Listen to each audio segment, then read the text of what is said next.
The Slate Culture Gabfest is brought to you by Progressive. Are you thinking more about how to tighten up your budget these days? Drivers who save by switching to Progressive save over $700 on average, and customers can qualify for an average of 6 discounts when they sign up. A little off your rate each month goes a long way. Get a quote today at Progressive.com. Progressive Casualty Insurance Company and Affiliates. National annual average insurance savings by new customers surveyed who saved with Progressive between June 2020 and May 2021. Potential savings will vary, discounts vary, and are not available in all states and situations. Hey there, Culture Gabfest listeners. Before we start the show, I want to let you know about a story coming up a little later. It's from one of our sponsors, Charles Schwab. At Schwab, a passion for serving clients is not just part of a job description, it's one of their core values. It's this human element that helps set Schwab apart. Stick around to hear how Ray, a Schwab employee who designs digital experiences, works to provide more people with access to the financial tools and knowledge they deserve.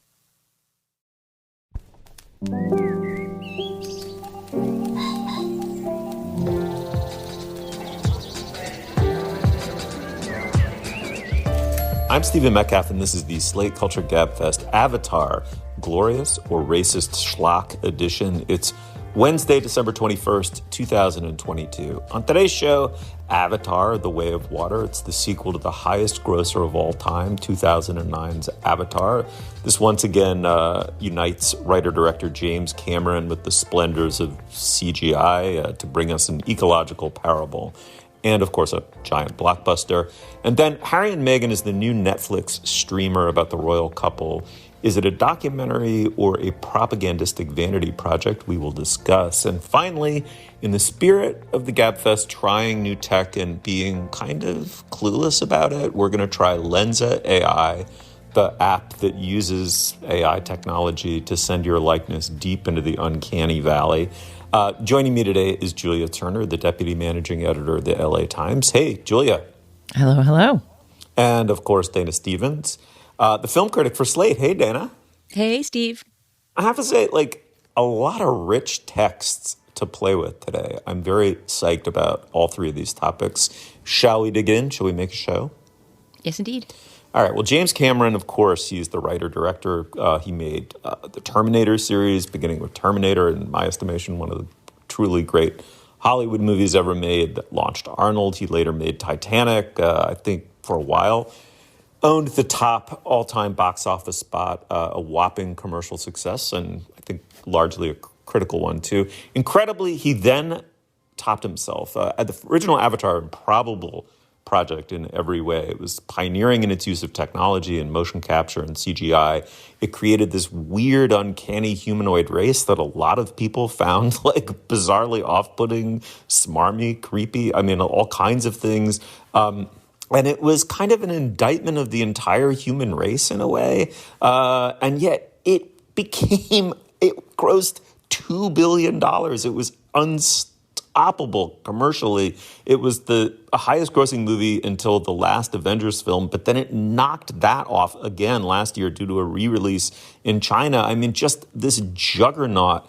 And then nothing, right? I mean, there was this sort of odd period where, of course, a sequel. I mean, sequelization is just flows as naturally as water. And here it comes. Avatar, The Way of the Water, returns the actor Sam Worthington, or his weird hybridized blue-eyed likeness, as Jake Sully, the ex-jarhead, as he calls himself, a Marine who gets through DNA and mind melding becomes a Na'vi tribesperson. He, of course, at the end of the original Avatar, he's fallen in love, he stays behind, he starts a family, as we find out at the beginning of the sequel. The action here inaugurates with Sky People, a.k.a. us, the Earthlings, the white colonial invaders, specifically from Earth, returning with a bounty on Jake Sully's head. In addition to returning Sam Worthington, we have Zoe Saldana as Neytiri, who's now his wife. Why don't we listen to a clip? It comes from the trailer. Jake Sully is on the lam with his family. He knows there's a bounty on his head, so he's seeking refuge with a different tribe. These are not forest, but a people of the water. The first voice we're going to hear is of the very skeptical chieftain. Let's listen. Why do you come to us? I just want to keep my family safe.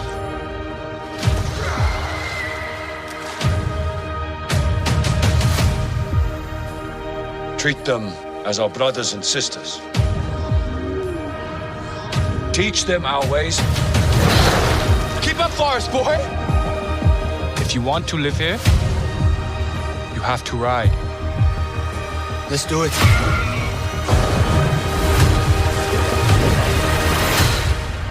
Just breathe. Breathe. All right, Dana, let me start with you. This is, in one sense, a highly anticipated movie, and it's getting interestingly mixed reactions. Tell me what you thought of it. I'm dying to know, actually. I mean, I think so much about this movie. My review of it was practically as outsized as the movie itself. I just couldn't stop. I mean, even just sort of getting through the story of a 3-hour and 10-minute movie that takes place, with these, various other genetically engineered bio-humans fighting one another on another planet took a long time.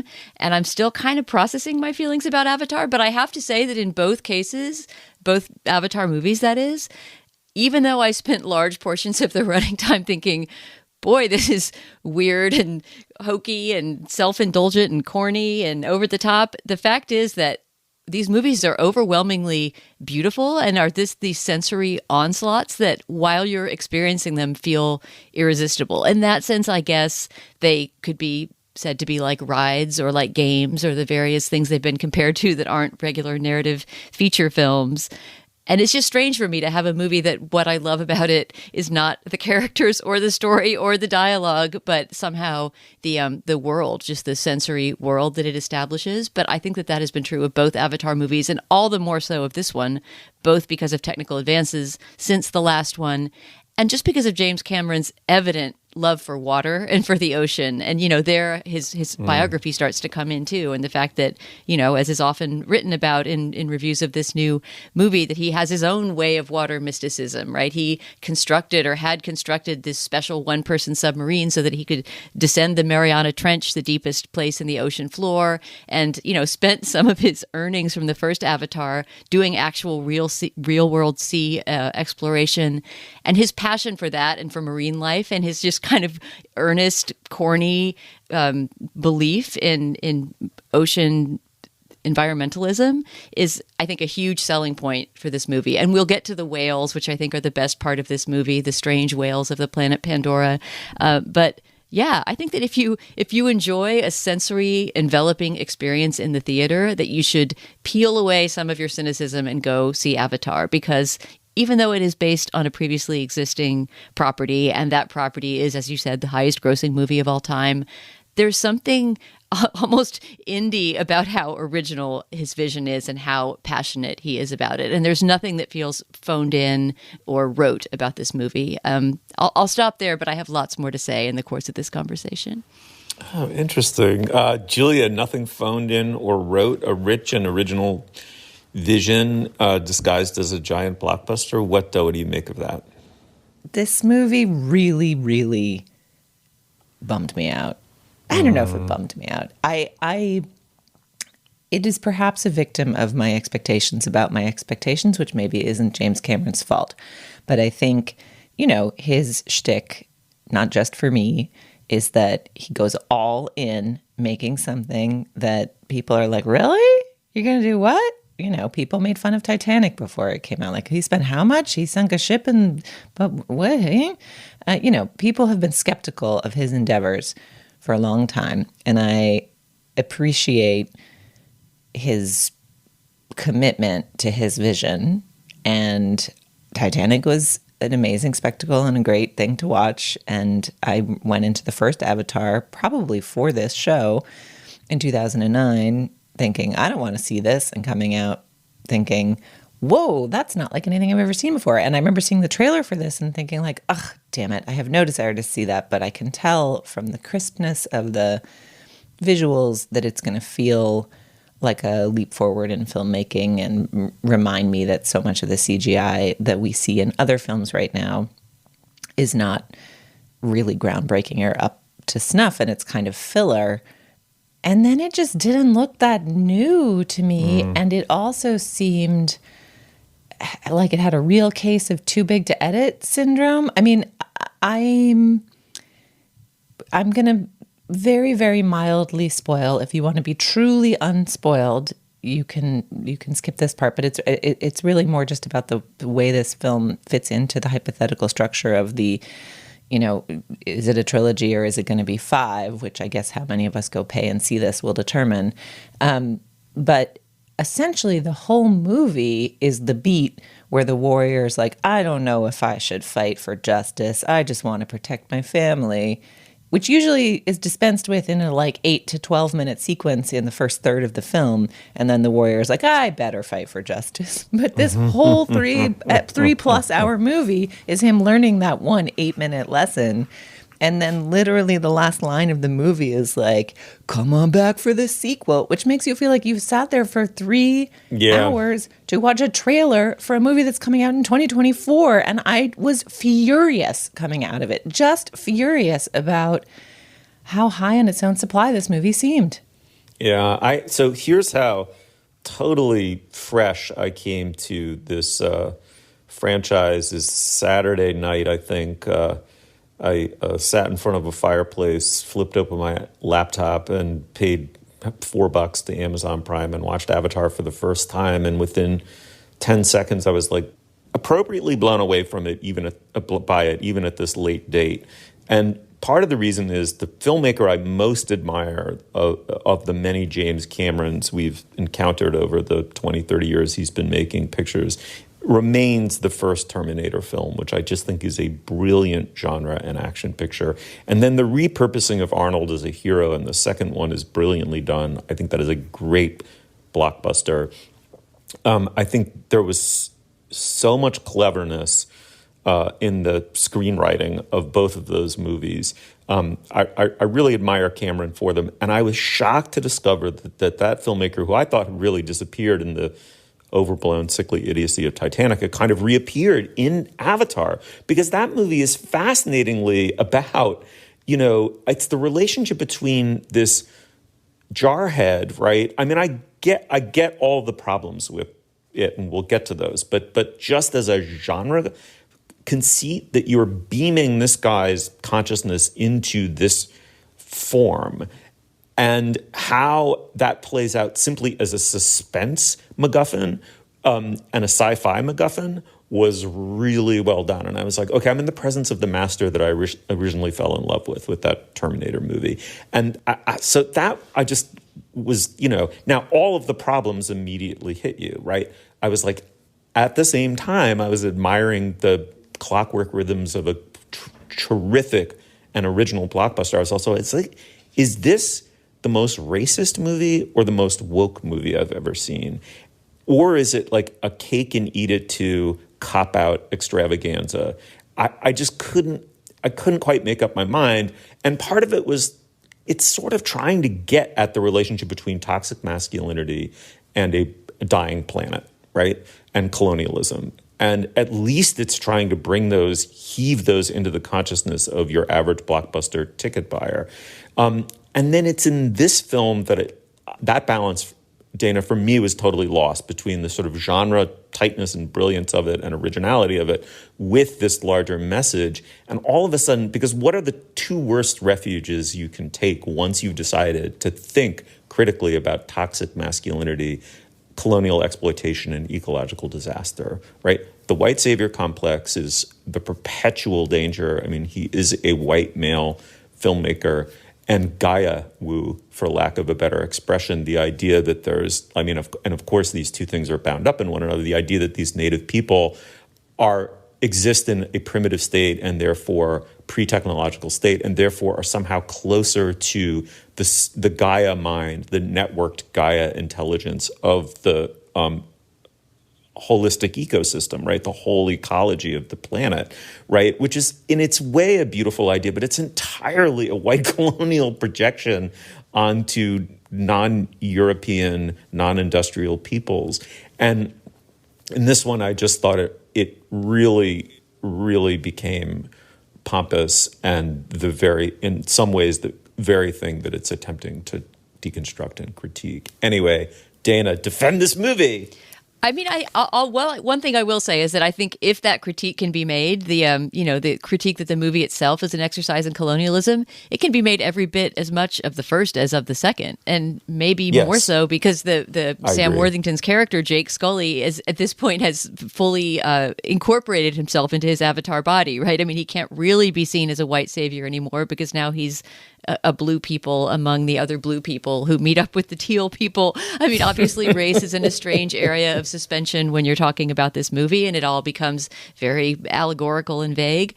But I don't know that I have a great defense of this movie. I mean, I'm not defending it necessarily on moral grounds. I'm saying that it's I understand why these movies are enormously popular spectacles because they're incredibly effective pieces of movie making. And it sounds like Julia didn't experience that at all, that she did experience in a state of boredom and irritation. I went in thinking, please God, let this not feel 3 hours and 10 minutes long. And in some stretches it did. But I felt that it brought me enough kind of visual wonders in the undersea sequences and just a sense of vastness and newness in the space it was exploring that I was willing to forgive it a lot. In fact, my favorite stretches were the ones where the least was happening. You know, you could argue that there are some very narratively static stretches where the teen Navis are exploring the ocean and getting to know the whale, who I continue to think is the coolest character, the psychic whale. But those were my favorite. You know, those were the sort of National Geographic documentary of a non-existent planet portion of the movie, which I felt was, you know, what I would be willing to throw down my money for. I honestly think if it had stuck the landing better and had any kind of integrity as the end of its own movie, instead of having this just incredibly cheeseball throw to the next movie, which made it feel so indulgent, I might have been able to appreciate it as an object with its own integrity. But I don't know. I mean, have you watched those nature documentaries that they can make these days? Like, the real ocean is pretty fucking cool to look at. And I know. And I also have to ask you guys, this was obviously a key part of the first film because our protagonist falls in love with a beautiful Navi woman. And isn't it convenient that these aliens just kind of look like extremely long and lithe and lissom, like hot, you know, humans, but blue? And gendered, by the way. I mean, like, you know, very distinctly gendered, unless I missed something. No, they're incredibly gendered. They have fucking boobs. They have human boobs. And the amount, I just would like a dollar amount of how much was spent on determining exactly which, like, loose and ever so slightly slack tendrils of seaweed and, you know, forest detritus become the, like, half bikini tops of these, like, small boobed, lissom. Like, it's pervy. The movie seems pervy about the women in it. Am I just a perv for thinking really that? They're just like constantly, and there's something about the way that they design the bikini tops that is like very 70s swimsuit issue. Like the elastic isn't good yet, you know? It's like it's Bo Derek. I mean, I have to say, I mean, a part of me, like, you guys, we just talked about Top Gun Maverick early this year. You've never seen a blockbuster before that tries to have sex appeal and is cheesy about it. Isn't that part of what makes these movies kind of, I mean, as I said, I watched the entire movie with my eyes rolling, but at the same time, the rolling eyes kept returning to the image on screen and wanting to continue watching it. I am not being made to feel pervy for some kind of like interspecies animal creature. Like, yes, it feels less pervy. Like, I'm allowed to lust after a human body. It feels weird to be made to lust after an animal creature. And combined with the dangers of the white colonial male gaze, right? It's like, and the primitivism and all of it. It's like, it is really dangerous Rousseau territory. It's like more backwards than backwards almost. I mean, it's like, I do think there's a broader gender issue here. Like, there are these like feral mama she-cats. Like, the men in the movie are like, let's think about the war strategy and does it make sense to join forces with this tribe? And, you know, they're like the logical people. And then the female leads are constantly just like literally having cat fights. They hiss at each other in antagonism, and then they cannot be held back when they're like mama bear instinct. This movie infuriated me. And the only glimmer of delight in it is that there is a long sequence on a whaling boat that is intended to establish like the mechanisms of aggression of the sky people and the mechanisms of defense of the whales and the humans. And there is a ever so slight bit of self-awareness in the kind of like Ahab monomaniacal white whale chasing, I'm going to just keep fucking making movies about these Na'vi for the rest of my goddamn life-ness of James Cameron and having a whaling boat sequence. And that is the one thing I loved about the movie. And I will leave it there. All right, so much to say about this movie, and we'd love to hear your side of it too. If you've seen it and you have an opinion, please shoot us an email on either of the Avatar movies, maybe especially this latter one that's just come out. Let us know. All right, let's move on. All right, now is the moment in our podcast. We hear from a sponsor, Dana. What do you got there? Stephen, this episode of the Slate Culture Gabfest is brought to you by Season 3 of The Relentless, a podcast from Slate Studios and Century 21 Real Estate. Even the best entrepreneurs know that running a business comes with challenges and setbacks, but you don't have to eliminate those obstacles to find success. You just have to know how to face them. This season of The Relentless teaches you how to move fearlessly and overcome the barriers holding you back. Author and entrepreneur Kristen Meinzer speaks with the most fascinating guests. Tune in to meet the titan of the tech world who became the first Peruvian and openly gay woman to climb the 7 summits. Also hear from a former elite poker player who will transform the way you think about making big decisions. Whether you work in sales or just want to hear stories from successful individuals turning fear into inspiration, The Relentless is here to help you move fearlessly. Season 3 of The Relentless is out now. Listen and subscribe wherever you get your podcasts. All right, now is the moment in the podcast. We like to keep the lights on here at Slate. So we're going to hear a word from our sponsor. Dana, what do we have? Stephen, this episode of the Slate Culture Gabfest is brought to you by Masterclass, the place where you can learn how to sing from Mariah Carey, how to tell jokes from Steve Martin, how to make movies from Martin Scorsese, and much, much more. With Masterclass, you learn from the world's most accomplished artists, icons, and leaders, anytime, anywhere, and at your own pace. With over 180 classes from a range of world-class instructors, that thing you've always wanted to do is closer than you think. I looked at some of the offerings in Masterclass, and in addition to the Scorsese class, which I'm sure is fascinating because nothing is more fun than listening to Martin Scorsese talk about movies, there is actually a class in filmmaking from none other than James Cameron, whose Avatar, The Way of Water, we're discussing today on the show. I was wondering, reading that, exactly what James Cameron would have to teach the average person, given that he's departing from a whole different level, both budget-wise and technically, than most filmmakers at the beginning of their career. But certainly based on the interviews he's been going around giving about the experience of making the second Avatar movie, he would be an absolutely fascinating person to listen to. I mean, if nothing else, the man has a very active imagination and great, great passion for making movies. This holiday, you can give the perfect gift of an annual Masterclass membership and get one free. Go to masterclass.com/culture today. That's masterclass.com/culture. Terms apply. Okay, before we go any further, this is typically where we discuss business. Dana, what do we have this week? Stephen, we have but one item of business this week, and that is to tell you about today's Slate Plus segment. This week, we're answering a question from a listener named Matt, who says that he loves having a membership at a local museum where he can revisit his favorite pieces over and over. We'll read his whole question out loud in the Plus segment. He had some great questions about visiting works of art and whether we have works of art in museums or elsewhere that we like to revisit over and over, sort of local friends in the visual art world. So we'll do our best to answer that question in this week's Slate Plus segment. If you're a Slate Plus member, you can hear that at the end of this show. And if you're not a Slate Plus member, you can sign up today at slate.com/cultureplus. Slate Plus members get ad-free podcasts. They get lots of bonus content like the segment I just described. And of course, they get unlimited access to all of the great writing on Slate. When you are a Slate Plus member, you're supporting us, our work, and the journalism of our brilliant colleagues. So please sign up today at slate.com/cultureplus. Once again, that's slate.com/cultureplus. Okay, Steve, what's next? All right, well, Harry and Meghan is the new streaming show on Netflix. It's a multi-part documentary about Megxit, told entirely from the point of view of Harry and Meghan, the Duke of Sussex, of course, and the American TV actress he married. And their melodrama is that of a couple wishing to flee their prison from the vultures known as the Pap the paparazzi who hound them everywhere, the mafiosi known as the royal family, and the constraints of silence and decorum imposed upon them by all the above.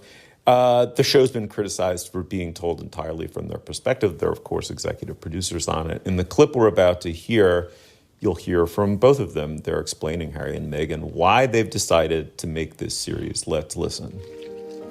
This is a great love story. And the craziest thing is that I think this love story is only just getting started.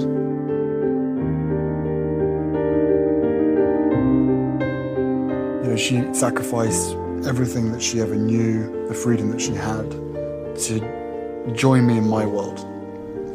And then pretty soon after that, I ended up sacrificing everything that I know to join her in her world.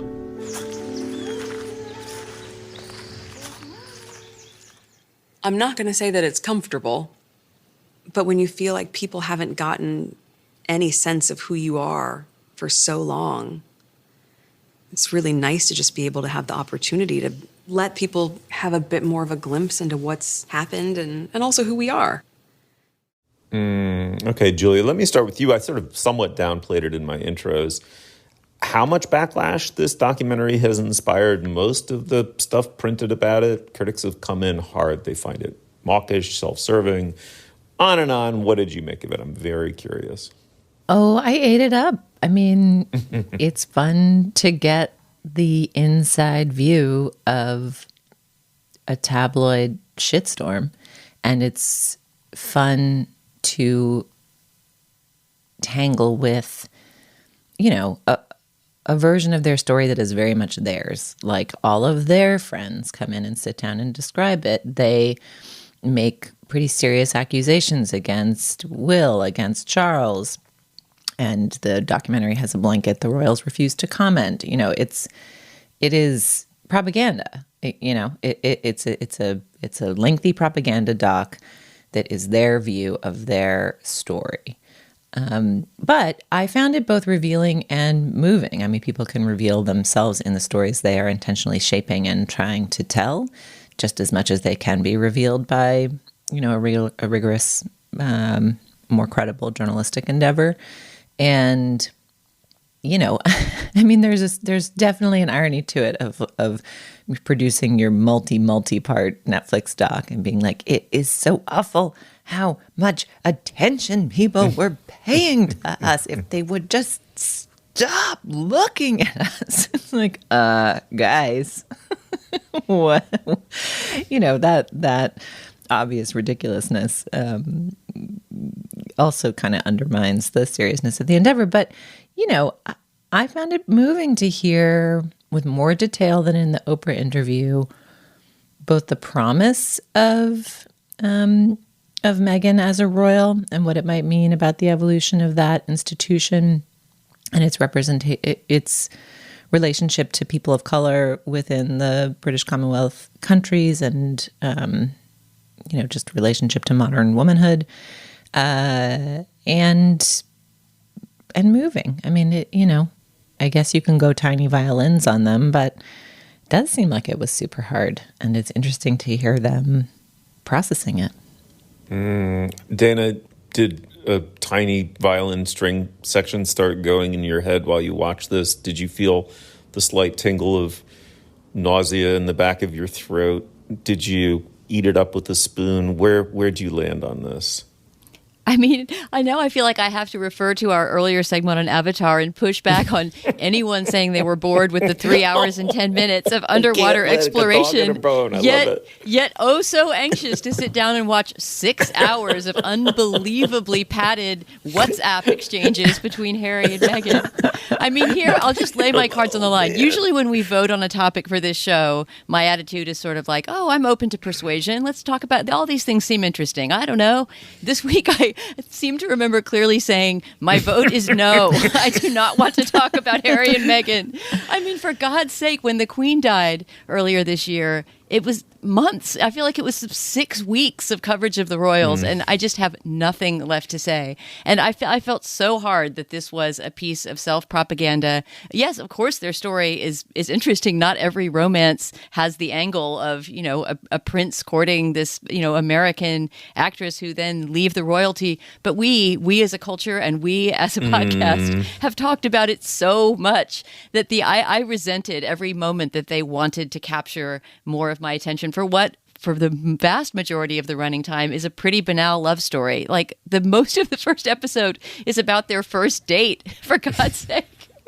Just the pace at which it moves is absolutely glacial. So although there are some insights here and there about, genuine trauma that they experienced, and, I'm not trying to diminish how painful it must have been, especially for Meghan to be under the eye of the British media and the object of all of this racism directed toward her and her family. That stuff is legitimately awful. But a part of me wants to say, we know ever since Diana's death more than 30 years ago that this, fishbowl paparazzi nightmare is how the royalty works. And I don't know, I just feel like I've said all I have to say about these folks, and I wish them well in their, Oprah rose-tinted life, but enough already. Dana, we here at the Gabfest do not air our dirty laundry in public. If you had problems with the selection of the topic, there were other avenues other than a hot mic in which to deal with it.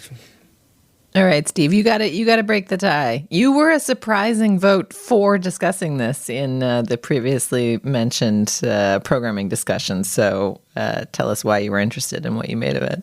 I was surprised at how everything I said virtually word for word about Avatar could transfer seamlessly to our second segment and this Harry and Meghan documentary. I mean, all of the ambivalences about, is this deconstructing something that I legitimately hate on the part of someone who also legitimately hates it, but who is also that thing, and therefore maybe they're having their cake and eating it too, and in fact, isn't this just the colonialism by another name? Like, my brain was sort of once again exploding between several possible alternatives. I mean, certainly, it is maudlin and self-serving, narcissistic. I mean, it's all the things that people have said negatively about it. I think it's also all the things that people have said sympathetically about it, which is that they whatever else is true, they exist at the center of this terrifying nucleus. It killed his mother. We can never, ever, ever set that aside when trying to understand what he personally is going through. The human story at the center of this is that his mother was destroyed by a combination of the British tabloid press and the whopping hypocrisies and secrets of the lies of the royal family. And he has every noble motivation of simple self-preservation, of self and dignity, to want to exit that completely. And furthermore, he has now married someone who was literally called the People Princess, which was rung around his mother's neck. I mean, the simultaneous exaltation and destruction, right now heightened by race and Americanness and Hollywood and all of that. I mean, that is a human story for which I feel an enormous amount of sympathy. Secondly, there is some leg showing here in the sense of meaningful. I mean, that's a sexist term, but you understand what I'm saying. There's there's some full Monty. I don't know why am I turning this into a fucking strip show? There's some substance to what's being revealed about what he calls a dirty game in episode 4, which is where I found the rubber really hit the road. The royal family is in an active dance with the tabloid media it pretends to hate. They leak strategically, they plant stories strategically, and they do it, and it's part of a horse trading operation, secret, semi-secret, covert horse trading operation that goes on. That's also an internecine battle between separate, quote-unquote, comms offices, communication offices that separate members of the royal families have that are playing off against one another. So if they want to bury something, according at least to Harry, but I find this entirely plausible, about, a certain member of the royal family, they trade dirt, that they have on another member of the royal family. And so one gets at least, I think, a fuller picture of how the royal family are co-equals and co-perpetrators in this awful game that chewed up and spat out Diana. The question is this documentary itself just another chess move? Is Megxit just another chess move in some sense? So I break the tie this way. It's still a tie. Sorry. After penalty kicks, we're still tied. Look, obviously they are not healed, right? Like there's many scenes of them doing guided meditations and talking about their therapists and talking about their mental health. I mean, talking about Meghan's suicidal ideations and deep depression as she was being hounded in racist ways by the British press. But there is a desire here to tell their side of the story and to have the last word, which is both very human and understandable, and also not, like I wish for them a world where they actually don't care and they're not trying to tell us their story and they can just enjoy their beautiful love story. They seem very intent on being each other's perfect match, which, given everything they both have sacrificed in order to be together, no wonder that's their narrative about themselves. And it doesn't feel constructed and it doesn't feel forced. They do seem genuinely quite smitten with each other, which I guess they would in the documentary that they agreed to participate in and share all those riveting WhatsApp exchanges for. But it's funny because they don't seem over it. They seem nostalgic. There's a whole episode where they explain what good royals they could have been, right? Just how wonderful it was for the world to have this more modern princess who was more multicultural and more open to evolving how to think about the idea of Britain. And I don't know, man, they should get over that too. Like just I wish them like the next few cycles in their processing. And I have a feeling this will not be the last topics call on which we debate whether we should engage with some Meghan and Harryana. And Dana, I will try to defer to you next time in the interest of leaving them the hell alone. They might sneeze again, and then we'll have to do another segment. All right, Dana, I'll let you get the last jab to the eye there. Well done. All right, well, shoot us an email if you see fit about the Harry and Meghan documentary now streaming on Netflix. Let's move on. This podcast is brought to you by Slate Studios and Charles Schwab. Charles Schwab believes in breaking down the barriers to investing, making it accessible to all. Ray is a director of user experience. Her passion is making education accessible to all investors. Through digital design and experiences, Ray ensures Schwab's technology works seamlessly for clients so they can make informed decisions about their finances. I didn't know anything about investing. I didn't learn it in school. What is a stock? What is a mutual fund? What are futures? All these different financial instruments. And so every day I come in thinking about the real person who doesn't want to spend their time studying and becoming experts in this, yet they need to have enough knowledge to make sure they're protected and doing the right things. My expertise is always representing what our clients need, how to talk to them in a way that lets us meet them where they are, and always advocating for doing the right thing for them. At Charles Schwab, they're not just financial people, they're people too. With free investing education and 24/7 support, Schwab offers the tools to help you pursue your financial goals. That's how Schwab makes investing accessible for all. Learn more about what sets Schwab apart at schwab.com/whyschwab.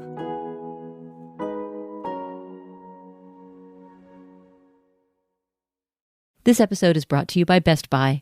This year, let Best Buy be your holiday hype partner. Whether you're searching for exciting gifts, trying to snag the hottest holiday deals, or looking for ways to simplify the giving and receiving experience, Best Buy is here to help. Best Buy makes it easy to get your gifts how and when you need them, with free next-day delivery on thousands of items, as well as same-day delivery and in-store pickup options. Make Best Buy your go-to gifting destination this holiday season for products that help you enjoy what really matters, like my family's tradition of settling down after all the gifts are opened and all the dinners are eaten to watch a really great movie together. Usually a movie of my choice, because by the week between Christmas and New Year's, I've pretty much seen all the year's movies and have some favorites and things that I want to show to my family. So I have some really nice Christmas memories of settling down with our holiday dessert in our lap and forcing my family, lovingly forcing them to watch the movies that were my favorite movies of that year. No matter what your plans may be this holiday season, Best Buy is the perfect destination for all your holiday needs. Shop great deals on gifts now at Best Buy.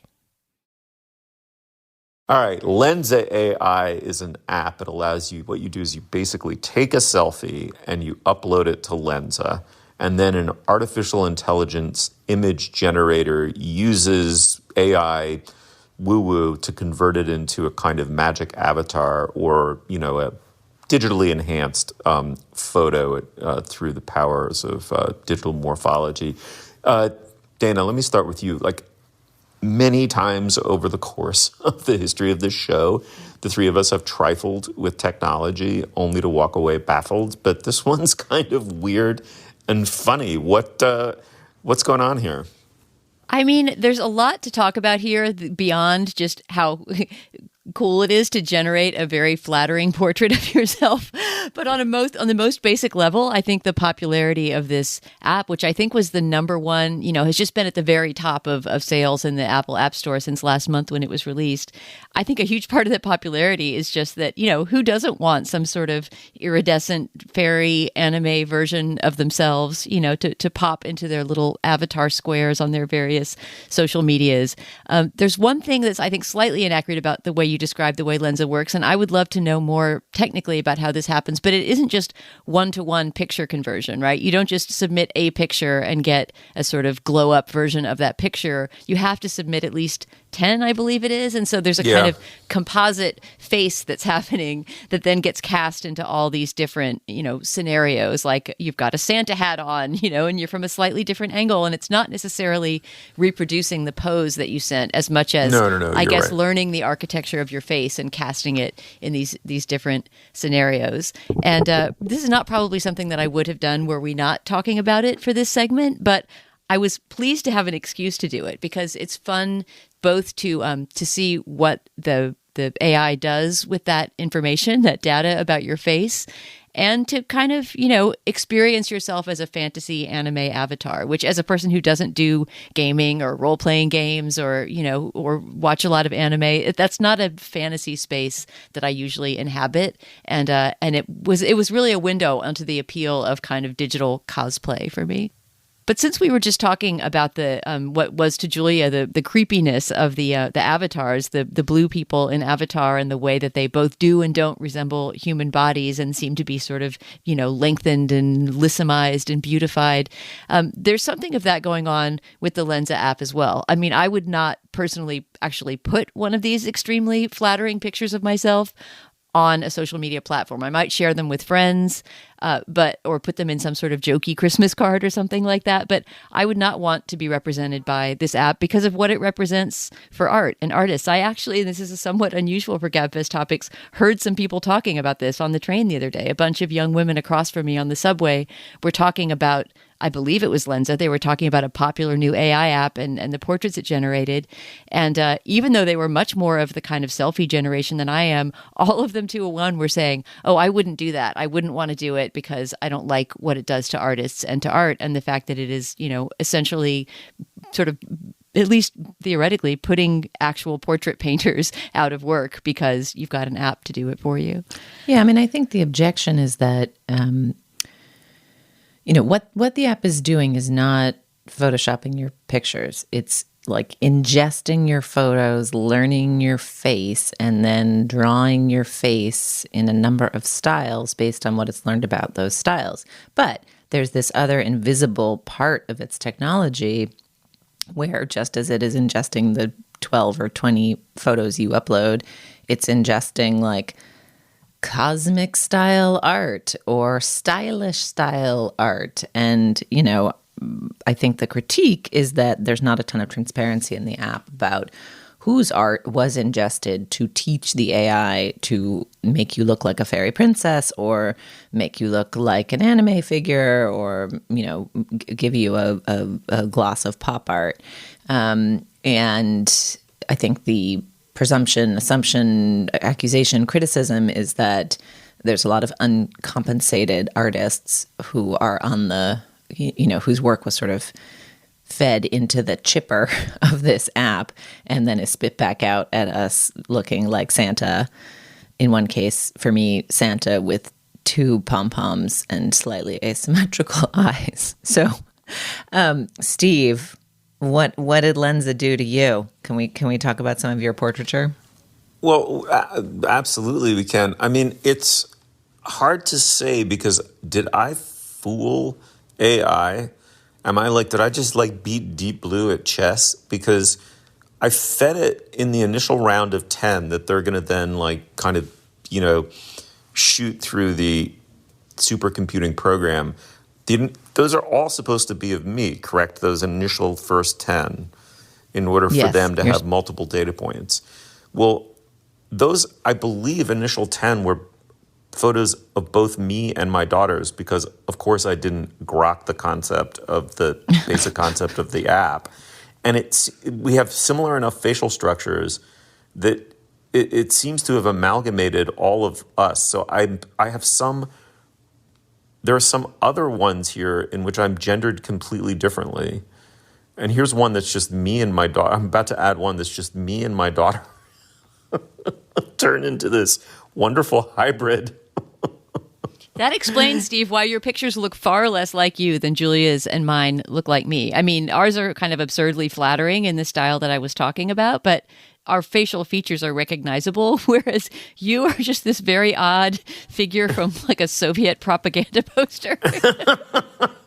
You're some sort of just square-jawed space gazer who doesn't really resemble you at all. Don't be afraid to say it. It's not that I'm just 50% handsomer in these. I'm 400,000% hotter in these photos than I am in real life. I don't know, though. I do think that it rejects a bunch of your photos if they're not appropriate. So it may have rejected... I don't know. I'm not sure it would actually let you combine people. So maybe this is just how handsome Steve really is. I think it's not working from enough data of Steve faces, because another feature of Steve's photos on here is that they look very different from each other. I would never think that they were all AIs of the same person, whereas there's a consistency in mine and Julia's. So that makes me want to experiment with the app and see what happens when you give it more rather than fewer pictures, try it with different people, etc. I mean, I will say that it's very fun to play with. Remember when we did that app that changed your age and your gender presentation, and we were sort of looking at, what our selfies would look like as an older person or a child or the opposite gender. This is a little bit similar to that, right? It's just it's a goofy tool to play with. And I guess I don't really see the harm in that unless it is, in fact, directly stealing from people's art. And I don't quite understand how that works, Julia. I mean, would it be actually going out into the internet and fishing up portraits of individual people? How does that help it draw your portrait? I don't know the answer to that question. I'm not sure. I don't think Lensa has really revealed the answer to that question, but I think it is learning what are the types of things that appear in quote unquote cosmic art styles. And you get golden halos and weird gems and kind of stars and sparkles in the background. And I'm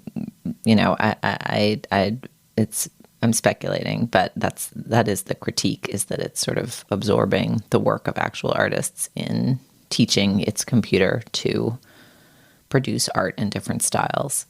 I do think there are some gender issues here. So I did also do one for my husband, and the options that I got as a woman submitting were stylish, cosmic, anime, kawaii. There were sort of a bunch of holiday spirit. And my husband got a number of the same ones, but he also got a couple that I did not get. He got rock star, didn't get rock star, and he got superhero, didn't get superhero. He also got astronaut. I didn't get astronaut, and he got adventure. I didn't get adventure, and it just it made me want to put myself in again and stipulate my gender as male and see what happened. But, it just as the fluttering seaweed bikinis seemed a little pervy and weird and revealing of gender woes, there's some kind of classically, almost boringly irritating gender assumptions here. Maybe it's just random. I only did a couple of these, so maybe women get rock star sometimes. Dana, were you made a rock star, an adventurer, an astronaut, or a superhero in your pack? Definitely not astronaut. I can't remember what they named these different styles, but I think I did get something that's along the lines of a sort of Pat Benatar-esque version of me, so that must be my rock star avatar. I kind of want to recast this again as no gender. There's a possibility of not making the choice, male or female, and see what presentations it presents you with then. I think the real indicator here, and the thing that we'll be coming back to, is less what does your avatar look like and more how do these tools get used in the production of the art that we consume or the art that we produce, and the ways in which computers can make art and can assist in making art, I think are going to create questions for critics like us and creators all around the world. This is going to be an animating discussion of the next decade. I mean, we just ran a piece in the LA Times this week about this new technology that helps in film editing.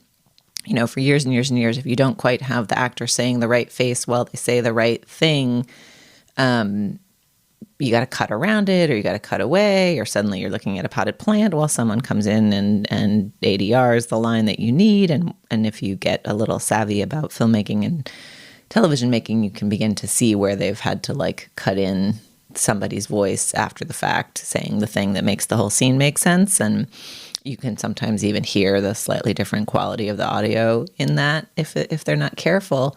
And there is this new computer technology that essentially deepfakes those moments, takes what you know about the actors and takes the audio you've got and makes it so that you don't have to cut away, because you can essentially CGI the actor into saying the thing that you wanted them to say in the ADR.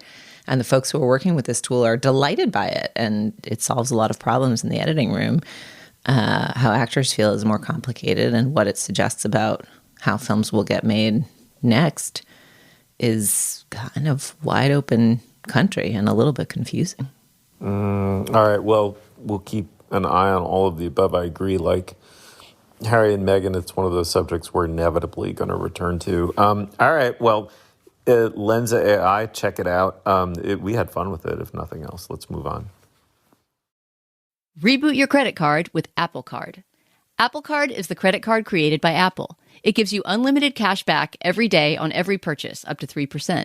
And you can use that cash right away. No waiting for rewards. Just daily cash you can use right away on anything. Apply now in the Wallet app on iPhone and start using it right away.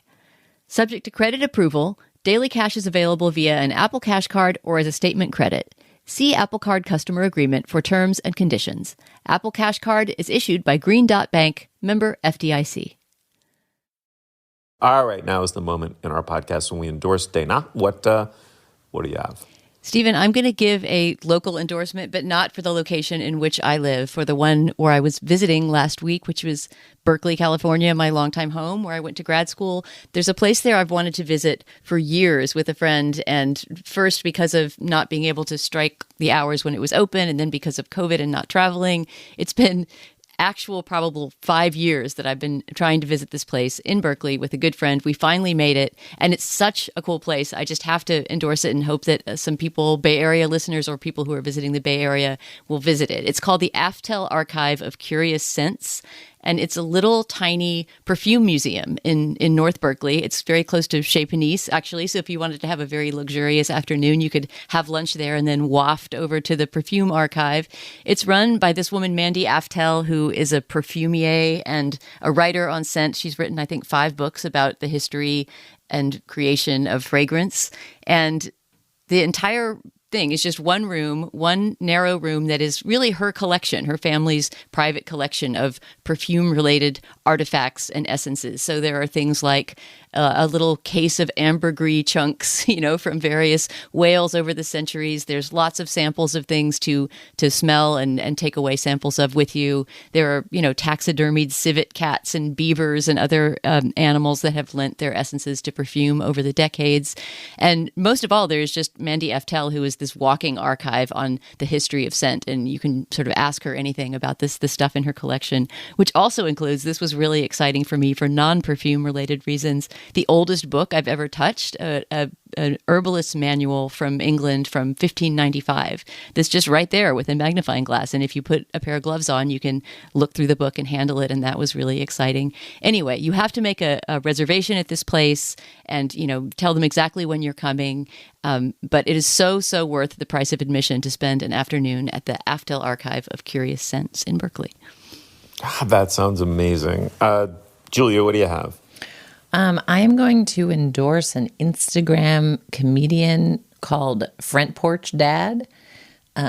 He does these little videos in which he imitates the banal speech of essentially suburban parents, of which I am now one, doing very precise, mundane things. It's like, so each video is maybe like a minute, and it's a quick cut of him walking around and talking and saying the kinds of banal things that people say in certain very specific conversations. So passing people on hikes, and it just imitates like the things you say, getting close to the summit, looking sweaty, beautiful day. Nice backpack. You had the right idea. Well, I'm jealous. You're already on the way down.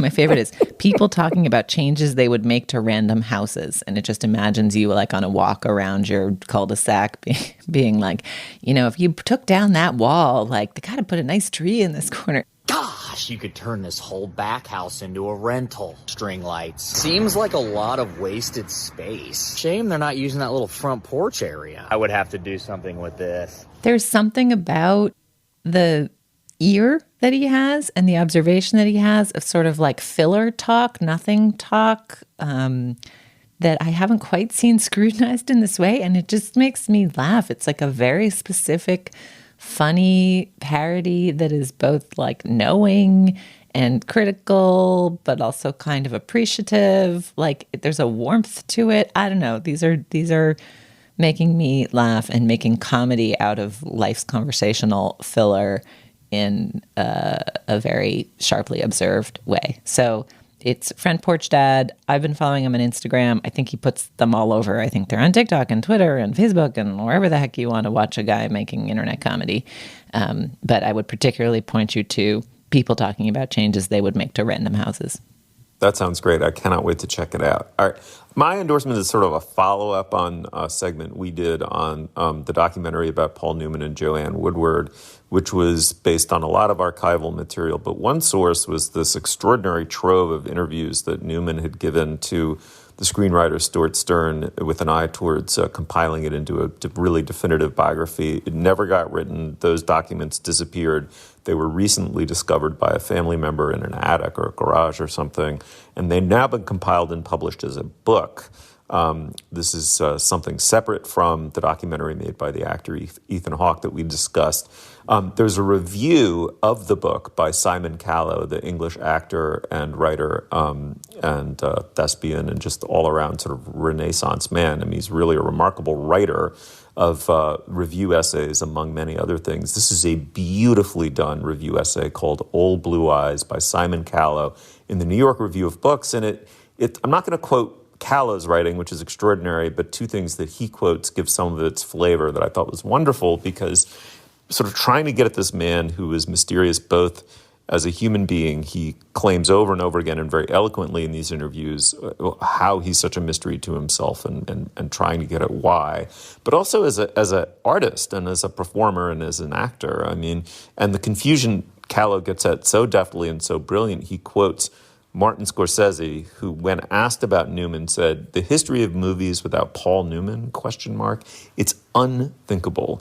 His presence, his beauty, his physical eloquence, the emotional complexity he could conjure up and transmit through his acting in so many movies where would we be without him? A wonderful judgment, and in some ways definitive, to be followed by David Thompson, the wonderful English film critic. I mean, an incredible film historian and critic. Dana, I'm sure you're familiar with his work, very familiar with his work. Yeah, I know, and I know him personally too. He's a great critic. He is really an astonishing critic. His judgment on Newman is, he seems to me an uneasy, self-regarding personality, as if handsomeness had left him guilty, just as his habitation of rugged, quote-unquote, wild ones was never totally convincing, so too his quote-unquote straight parts seem neutered and derivative. And what's funny is that both of those judgments are true in some sense. I mean, you can find elements of any one of his performances, and certainly over the magnificent range of performances he gave, you can find evidence for both judgments. And Callow just writes a perfectly calibrated, beautifully written piece of criticism trying to kind of square these and come to a really deep, interesting, mature understanding of this, sort of outrageously beautiful golden age of Hollywood movie star. It's just a wonderful review essay. I couldn't have admired it more. I envied every sentence and wish I'd written them myself. So check it out. Old Blue Eyes, New York Review of Books by Simon Callow. Julia, thank you so much. That was really fun. Thank you. Dana, as always, a total pleasure. Yes, it was a joy. Thanks, Stephen. You will find links to some of the things we talked about today at our show page. That's slate.com/culturefest. And you can email us at culturefest@slate.com. We have a lot of stuff, target-rich environment this week. Complaints, seconding opinions, refuting them. We love it. Our introductory music is by the composer Nicholas Bertel. Our production assistant is Yesica Balderrama. Our producer is Cameron Drews. For Dana Stevens and Julia Turner, I'm Stephen Metcalf. Thank you so much for joining us. We will see you soon.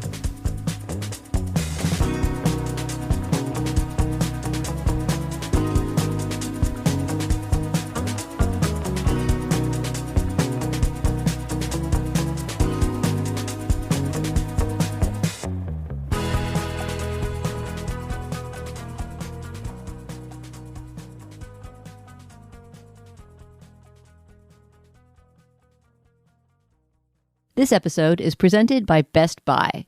So it's official. We're now in the midst of the holiday shopping season. I feel like after Thanksgiving is over, we're allowed to say that. I really don't like hearing Christmas carols or seeing Santa in people's yards until Thanksgiving afternoon. And after that, it's all part of the spirit.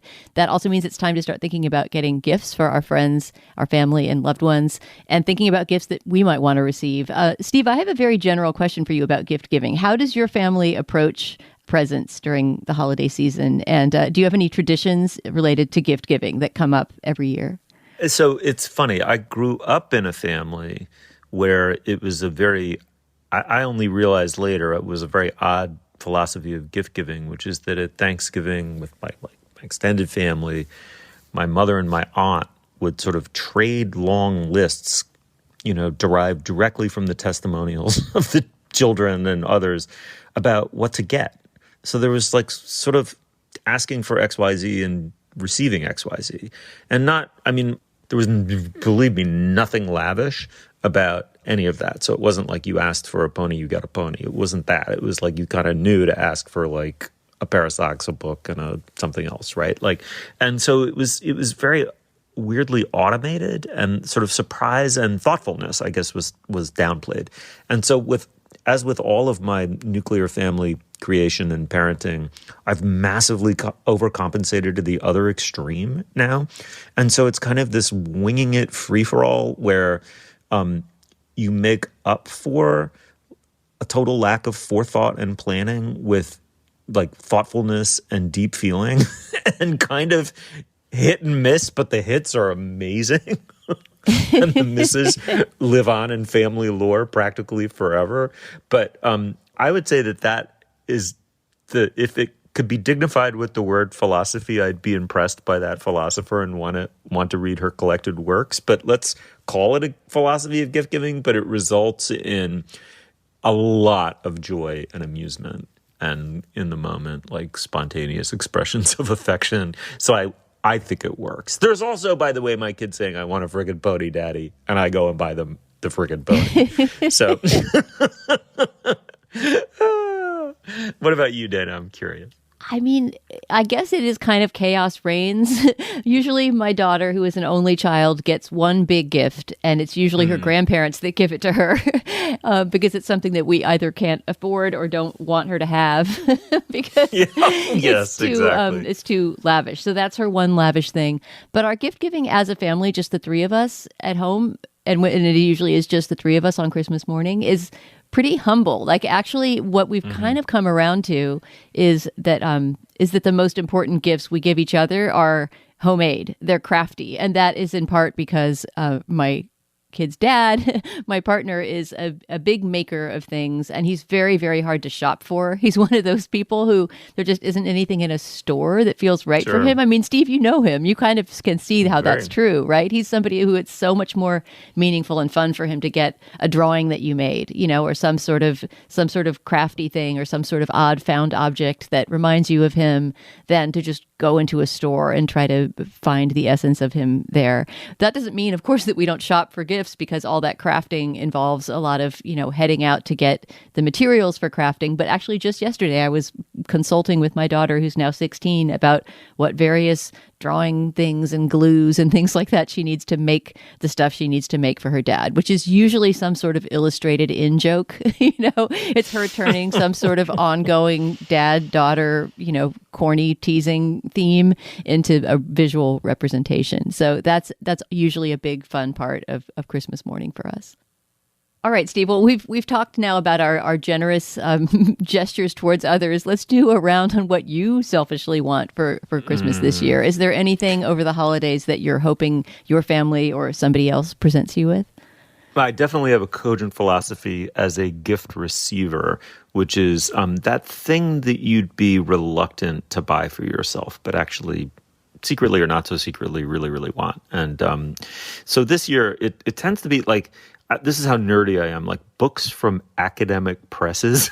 I want to say gigantic flat screen TVs to watch the NFL on, which I also want. But it's like, I don't want to go into the secondary market and deprive the author of, Young Bloomsbury, the generation that redefined love, freedom, and self-expression in 1920s England. It's probably not even an academic press. That sounds like a trade book to me. But, that's a $30 book. It should be a $30 book.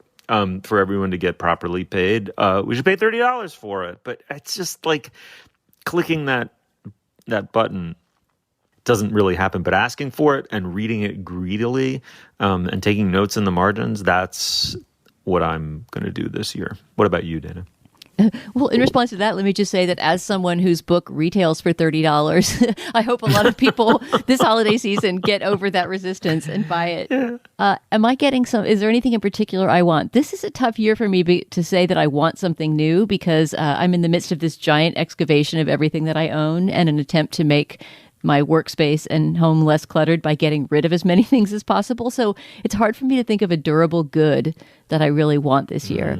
But given the lifting of COVID restrictions, I would say that the thing I want most this year is a trip. It would make me really, really happy to open a package that was basically a credit for a ticket on an airline, or even somebody going to the trouble of saying, I've gotten these tickets, although that's going to require, of course, some consultation and advanced planning. But the big thing that I hope happens in 2023 that hasn't been happening is travel, especially travel abroad. That's a lovely, lovely idea. All right. Well, Steve, it was nice getting a little glimpse into the very special Metcalf family Christmas special with you. And I hope all of our listeners have a very, very happy holiday season. You can shop great deals now on gifts at Best Buy. This episode is brought to you by Best Buy. Whether you are searching for exciting gifts or trying to snag the hottest holiday deals, Best Buy is here to help. From air fryers for the aspiring foodies in your life to smartwatches your fitness friends will love, Best Buy is your gifting destination for everyone on your list. Best Buy makes it easy to get your gifts how and when you need them, with free next-day delivery on thousands of items, as well as same-day delivery and in-store pickup options. Shop great deals on gifts now at Best Buy. This podcast is brought to you by Slate Studios and Charles Schwab. The people at Charles Schwab go the extra mile to help clients on their investment journey. It's part of who they are. Jim is a Schwab financial consultant. His dad was a contractor who prided himself on providing great work at a fair price. I can remember installing windows with my dad and Would have to go order the windows from the distributor. And we could have bought cheaper windows. He's like, no, I don't want to buy those. If I put those in, winter's going to come. They're going to be cold. My dad instilled in me, be proud of offering a good quality product at a fair price. Jim brings this integrity to how he serves his clients each and every day. I know from 20 years of doing this that if you just help people and give them the guidance that they're looking for, it'll work out in the long run. They don't have to buy anything from you today. They don't have to pay you any money or commissions today. People are looking for good, honest, quality, intelligent service. I always put the people before the money, always. At Charles Schwab, they're not just financial people. They're people too. With 24/7 support and one-on-one guidance from financial consultants, Schwab offers the tools to help you pursue your financial goals. Learn more about what sets Schwab apart at schwab.com/whyschwab.